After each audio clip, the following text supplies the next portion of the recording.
দুর্ঘটনা নাকি খুন? একটা অজানা গাড়ি তাকে ধাক্কা মারে, তারাই থানায় খবর দেয়, তারাই হসপিটালে ভর্তি করে। কিন্তু পুলিশ আমার বাড়িতে এসে খবর দিয়েছে, পুলিশই হসপিটালে ভর্তি করেছে। তাহলে পুলিশ কাকে আড়াল করতে চাইছে আমি সেটা জানতে চাইছি।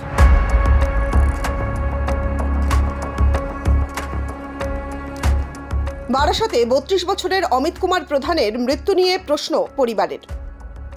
আমার ছেলেকে মারা হয়েছে, শুধু বলছে আপনার ছেলে ড্রিঙ্ক করেছিল। মাতাল যে কোনো মুহূর্তে হতে পারে, ড্রিঙ্ক করেছিল। বাড়ির সামনে হয়েছে, হয়তো বাড়ির থেকে ছেলে বন্ধু বান্ধবের সাথে ড্রিঙ্ক করেছে, বন্ধু বান্ধব কেউ ছিল বা বাড়ির কেউ ছিল, তাদের আড়াল করছে পুলিশ। কেন মনে হচ্ছে পুলিশ আড়াল করছে? কারণ আমাদের কোনো সহযোগিতা করছে না, আমাদের ফুটেজ পুরো দেখায়নি। স্টেশন থেকে বাড়ির ডিস্টেন্স মিনিমাম 3 কিলোমিটার। সে গেল কার সঙ্গে সেটা আমরা জানতে পারলাম না। 2025-এ যুবকের মৃত্যুর ঘটনা। পুলিশের বিরুদ্ধে একাধিক অভিযোগ করছে অমিতের পরিবার। ক্ষমতায় থাকাকালীন কোনো সাহায্যই করেনি তৃণমূল সরকার, একথা বলেও একরাশ ক্ষোভ নিয়ে মুখ্যমন্ত্রীর দরবারে আসেন তারা। তৃণমূল থেকে আমার কোনো সহযোগিতা করেনি, ক্লাব কোনো সহযোগিতা করেনি, যেহেতু ক্লাবে মিশতো না, কোনো সহযোগিতা করেনি। আর আমাদের যে কাউন্সিলর ছিল, উনি হচ্ছে উকিল, আমাদের তৃণমূলের যে কাউন্সিলর ছিল, উনি কোনো সহযোগিতাই করেনি।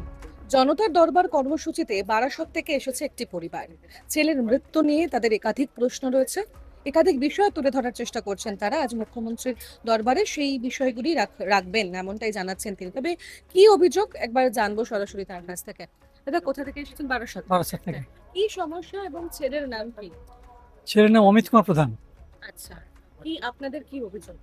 অভিযোগ হচ্ছে ছেলের যেখানে চা খেয়েছো বারাসাত স্টেশনে, স্টেশন থেকে বাড়ির ডিস্টেন্স মিনিমাম 3 কিলোমিটার। সে গেল কার সঙ্গে সেটা আমরা জানতে পারলাম না।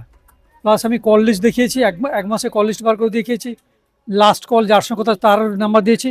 তখন বলেছে, পুলিশ বলছে যে আপনার ছেলেকে একলা দেখা গেছে, কাউকে দেখা যায়নি। আমরা কার এগেনস্টে কেস করব? আপনি যে কেস করবেন নাম বলুন, আমি তাকে তুলে আনবো। তারপরে আমি যখন আপনাকে ডাকবো তখন আপনি আসতে বাধ্য। রাত 12টা 1টা যখন ডাকবো তখন আসতে বাধ্য। তার মানে পুলিশ আমাকে ভয় দেখাচ্ছে। প্লাস হচ্ছে বডি আটকে রেখে আমাকে লেখানো হয়েছে যে রাস্তার লোকেরা রাস্তা পেরোতে তাকে দেখেছে, একটা অজানা গাড়ি তাকে ধাক্কা মারে, তারাই থানায় খবর দেয়, তারাই হসপিটালে ভর্তি করে। কিন্তু পুলিশ আমার বাড়িতে এসে খবর দিয়েছে, পুলিশই হসপিটালে ভর্তি করেছে। তাহলে পুলিশ কাকে আড়াল করতে চাইছে আমি সেটা জানতে চাইছি। এই ঘটনা কবে ঘটলো?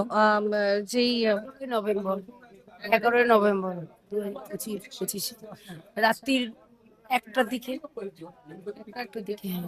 পুলিশ আমাদের বাড়ি 3টের সময় গেছে। কি সন্দেহ করছেন? আমার ছেলেকে মারা হয়েছে। যদি অ্যাক্সিডেন্টও হয়ে থাকে তাহলে এক সাইড দিয়ে নাড়িটা বেরিয়ে যাবে কেন? কোনো পায়ে ইনজিওর হয়নি, হাতে ইনজিওর হয়নি, মাথায় ইনজিওর হয়নি, কিচ্ছু হয়নি। শুধু পেটের এখান থেকে নাড়িটা বেরিয়ে পড়ে আছে রাস্তার মধ্যে। 2025-এর এই ঘটনা, পুলিশের বিরুদ্ধে আপনার অভিযোগ? হ্যাঁ, পুলিশের বিরুদ্ধে অভিযোগ। যে পুলিশটা ছিল উনি বারবার করে আমরা গেছি, বলছি ফোনটা সিজ করুন, ফোনটা সিজ করেনি, কিচ্ছু করেনি। ফোনটা ওনারা নেয়নি, জামা কাপড় পরেছিল, কিচ্ছু নেয়নি, সব পড়েছিল রাস্তায়। তারপরে ওর রক্ত পুলিশে ধুয়ে দিয়েছে রাস্তা থেকে, রোডের উপরের থেকে। আমার মনে হচ্ছে বাড়ির সামনে হয়েছে, হয়তো বাড়ির থেকে ছেলে বন্ধু বান্ধবের সাথে ড্রিঙ্ক করেছে, বন্ধু বান্ধব কেউ ছিল বা বাড়ির কেউ ছিল, তাদের আড়াল করছে পুলিশ। কেন মনে হচ্ছে পুলিশ আড়াল করছে? কারণ আমাদের কোনো সহযোগিতা করছে না, আমাদের ফুটেজ পুরো দেখায়নি। বলছে ফুটেজ দেখাবো, কিন্তু আমাদের দেখায়নি। শুধু বলছে আপনার ছেলে ড্রিঙ্ক করেছিল। মাতাল যে কোনো মুহূর্তে হতে পারে, ড্রিঙ্ক করেছিল, কিন্তু ড্রিঙ্ক করেছিল। তাহলে যদি ড্রিঙ্ক করে থাকে তাহলে তার তো ফুটেজ তো আছে, ফুটেজ তো আমাদের দেখান, কেন দেখালো না আমাদের? স্থানীয় কোনো কারোর প্রতি আপনাদের আমার ছেলে আমি খুব ভালো ছিল, কোনো মেয়ের প্রতি কোনো আকর্ষণ ছিল না। না না, সেটা না, আমি বলছি যে স্থানীয় কোনো নেতৃত্ব বা তাদের প্রতি কোনো অভিযোগ রয়েছে, তাদের কোনো ইনফ্লুয়েন্স? হ্যাঁ হ্যাঁ, তৃণমূল থেকে আমার কোনো সহযোগিতা করেনি, ক্লাব কোনো সহযোগিতা করেনি, যেহেতু ক্লাবে মিশতো না, কোনো সহযোগিতা করেনি। আর আমাদের যে কাউন্সিলর ছিল, উনি হচ্ছে উকিল, আমাদের তৃণমূলের যে কাউন্সিলর ছিল, উনি কোনো সহযোগিতাই করেনি।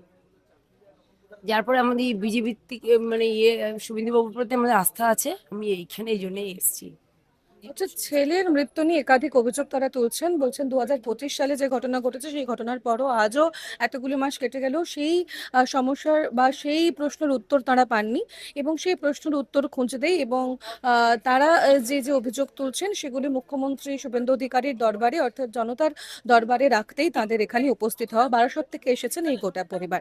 ক্যামেরায় মৈনাক বাগচির সঙ্গে আমি তনুশ্রী চ্যাটার্জি, এই সময়।